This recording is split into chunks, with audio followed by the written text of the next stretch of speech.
Ether rises after the Shanghai upgrade, bringing year-to-date gain to more than 65%.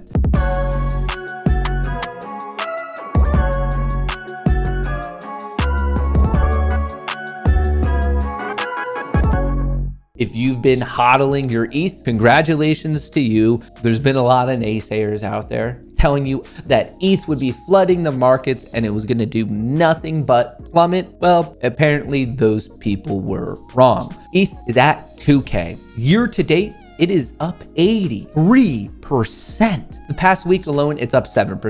Bitcoin up 83%, past week up 7%. If we look at ETH, it is currently up 67%. Past week, it is up 4.7%. I'm not here to besmirch the name of Bitcoin by any means. I love Bitcoin, I love Ethereum, but I do think it's interesting when a lot of crypto Twitter, exactly because of the Shanghai upgrade, was telling everyone, it's gonna crash, you gotta get out, and it just went up. So here's what you need to know about the Shanghai upgrade. For those of you who are like, yeah, I've been paying attention to ETH, maybe you own ETH, I wanna give you the TLDR on the situation. And if we can, I wanna rewind to about December of 2020.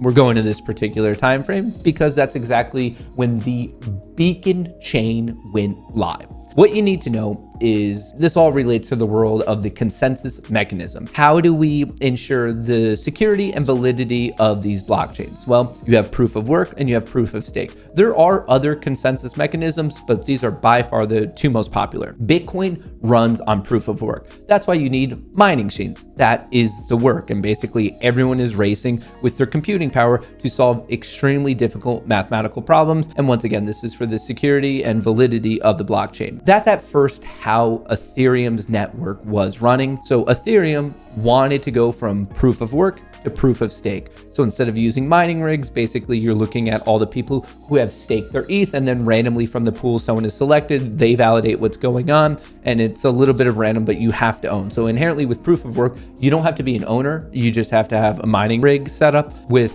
proof of stake, you actually have to be an owner. With this, it's less energy intensive, but if you want to be fair, just to get the other side of the argument, there are other concerns. Technically, it is less secure than proof of work. Proof of stake consensus mechanism, it is less secure.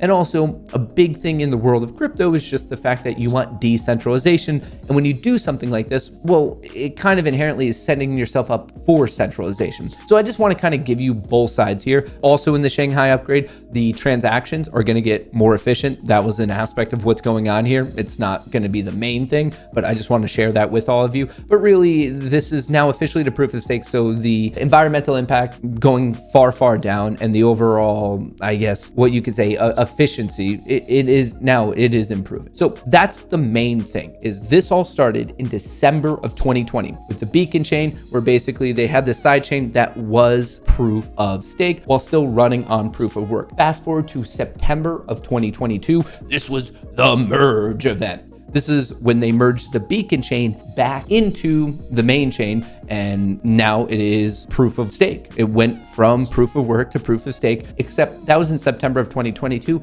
There were still technological hurdles that had to be overcome, and Shanghai, this upgrade is the finalization. It means we are A-okay, we are ready to rock. It is officially proof of stake. And part of that means that everyone who was staking for, we'll call it ETH2, well, now they're kind of freed up. And this is exactly why there were so many naysayers saying, well, when this happens, all of that staked ETH, they're going to be smashing the sell button. They're not going to want to stake anymore. They're going to take their money. And a lot of people were of the opinion, they were making the conjecture that this would cause ETH prices to absolutely plummet. Well, as I just showed you, ETH is now officially over 2,000. It has gained 67% year to date. I'm not really seeing much selling. Where did they potentially get this wrong? Well, there's a couple of things I want to get into. Is first of all, you have to look at the size of it. Only 15% of all ETH was staked, which is still roughly a $2.5 billion problem. And that would be a lot of selling, but it wasn't like 70, 80, 90% of ETH was staked. It was about 15%. And also with it, if you look in like in a really nerdy sense,